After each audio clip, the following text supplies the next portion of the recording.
లడ్డు ప్రసాదం అంటే తెలియని వాళ్ళుండరు. ఎవరైనా తిరుపతి వెళ్తున్నారంటే చాలు లడ్డూ తీసుకురండి అని చెప్పేస్తారు. హిందువుల పవిత్ర పుణ్యక్షేత్రాల్లో దొరికే లడ్డూలన్నింటికన్నా తిరుమల లడ్డూ రుచి, ప్రాముఖ్యత వేరు. అయితే లడ్డూ కంటే ముందు శ్రీవారి ప్రసాదంగా 1455లో సుఖీయం, అప్పం, 1460లో వడ, 1468లో అత్తిరసం, 1547లో మనోహరపడి ప్రసాదాలను ప్రవేశపెట్టినట్లు చారిత్రక ఆధారాలు ఉన్నాయి.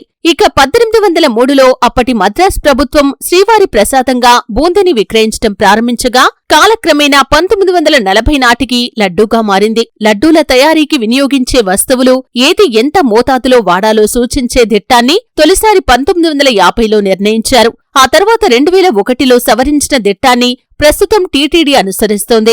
గత 310 ఏళ్లుగా నిత్యం లక్షలాది లడ్డూల్ని టీటీడీ తయారు చేస్తుంది. ఇంతటి చరిత్ర కలిగిన లడ్డూ ప్రసాదానికి పేటెంట్ హక్కుతో పాటు 2009లో జీఐ ట్యాగ్ కూడా లభించింది.